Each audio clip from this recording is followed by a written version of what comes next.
Wondering if thousands of miles away the sky's just as blue. It's as if I'm stuck in yesterday when I'm thinking of you. 'Cause when you have your morning coffee, I'm turning out the lights so I could dream. And when you smile through the screen, I wish you could be with me. So I lay my head to rest when the sun is rising.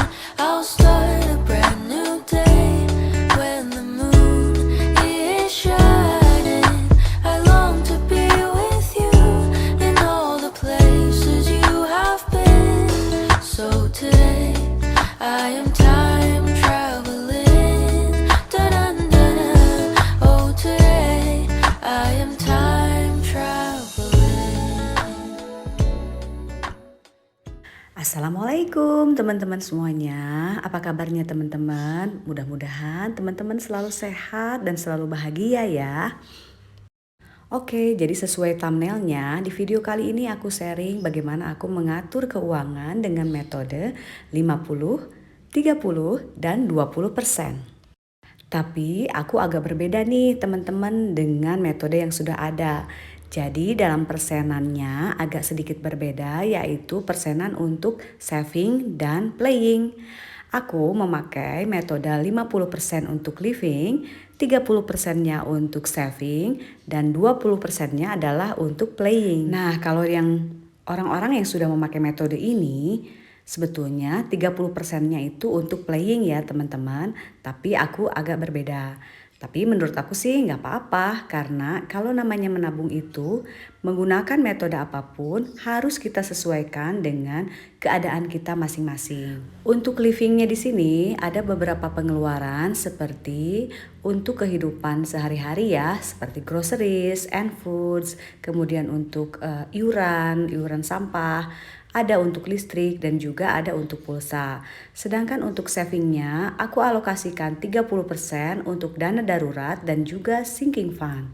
Untuk playing aku alokasikan untuk jajan, eating out atau untuk weekend, dan juga untuk skincare atau untuk keperluan mungkin membeli baju.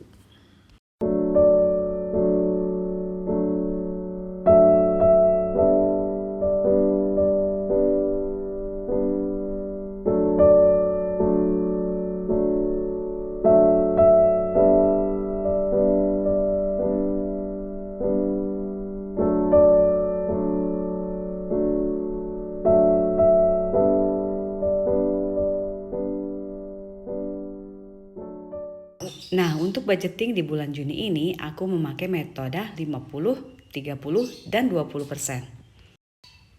Metode 50, 30, dan 20% ini dikenal dengan The Balanced Money Formula, yaitu prinsip-prinsip pengaturan keuangan yang mengatur keuangan atau bisa menabung tapi tetap bisa menikmati hidup. Dan untuk pembagian pengeluarannya yaitu yang pertama untuk kebutuhan dasar seperti mungkin membayar cicilan, membeli kebutuhan bulanan, kebutuhan mingguan. Nah, kemudian yang kedua adalah untuk menabung atau berinvestasi. Dan yang ketiga adalah untuk membeli hal-hal atau barang-barang yang kita inginkan. Misalkan untuk membiayai hobi kita. Apakah memang harus 50% untuk living? Sebetulnya tidak juga sih. Tapi kalau di Amerika, kebanyakan orang Amerika itu menghabiskan lebih dari 50% untuk kebutuhan dasarnya. Karena biasanya mereka menggunakan kartu kredit seperti itu. Tetapi kata kuncinya sih untuk keberhasilan menabung dengan cara ini, kata kuncinya membagi di awal, yaitu kita harus menyiapkan rekening atau amplop untuk memisah-misahkan penghasilan kita. Dan kita harus make sure bahwa uang itu jangan sampai kepake. Nah, kalau ini aku sedang membuat spending tracker, yaitu untuk menuliskan pengeluaran-pengeluaran aku, mengetrack kemana saja sih larinya atau perginya uang aku tiap bulannya. Oh iya, ada beberapa tips supaya metode ini bisa berhasil. Yang pertama adalah kita harus menghitung pemasukan atau pendapatan kita setiap bulannya. Yang kedua, siapkan alat-alat yang dibutuhkan seperti misalkan amplop, dompet pintar, atau rekening. Yang ketiga, pisahkan uang-uang tersebut, yaitu coba misalkan pilih amplop atau dompet ataupun rekening, kemudian kita pisahkan uang tersebut ke dalam tempat-tempat tadi. Dan yang keempat, sesuaikan. Maksudnya di sini adalah ketika kita memang bisa menabung lebih banyak, kita bisa menambah porsi dari menabung tersebut. Dan jika dirasa untuk kebutuhan dasar 50% itu masih kurang, kita bisa menambahkan untuk kebutuhan dasar. Jadi intinya kita harus sesuaikan saja dengan kebutuhan kita, dengan pendapatan kita. Kalau menurut aku sih menabung itu dengan metode apapun intinya kita tetap harus disiplin dan juga konsisten. Dan aku menganut bahwa menabung itu bisa dimulai dari sedikit demi sedikit. Jadi memang harus realistis, harus disesuaikan dengan pendapatan kita dan juga pengeluaran rumah tangga. Bagaimana nih teman-teman semuanya, sudah bisa konsisten menabungnya? Atau mungkin seperti aku yang kadang-kadang suka gagal juga.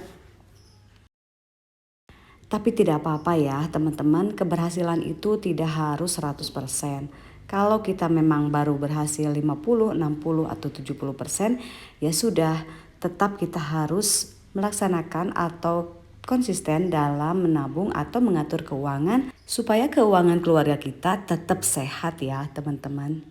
Nah aku juga masih suka banget nih nabung-nabung receh kayak gini, uang 5 ribuan dan uang 10 ribuan. Dulu aku pernah nabung uang 2 ribuan dan itu sangat mengasihkan ya teman-teman. Aku dapatnya banyak dan bisa aku belikan ke hal-hal yang memang aku inginkan. Dan memang nabung receh kayak gini tuh nagih banget. Tidak terasa ya, bisa uang-uang kembalian atau uang-uang sisa dari belanja mingguan aku masukkan aja ke sini yang 5 ribuan atau 10 ribuan. Kemudian jangan lupa ditandain ya. Setiap kali masukin uang ke sini tuh kita tandain ya, teman-teman bisa dengan mewarnain atau dengan misalkan seperti aku ini hanya kasih checklist aja.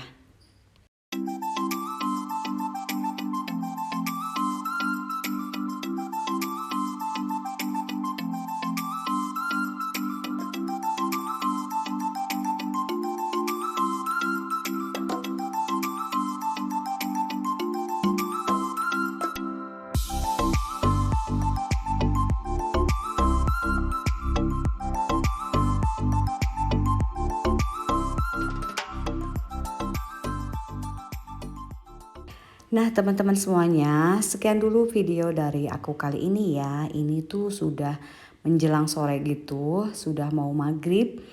Jadi aku sudahi videonya, sampai ketemu lagi di video aku selanjutnya. Buat teman-teman yang sudah like, comment, subscribe, terima kasih banyak ya.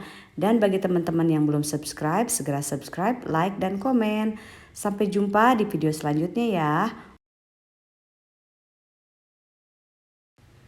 Wassalamualaikum warahmatullahi wabarakatuh.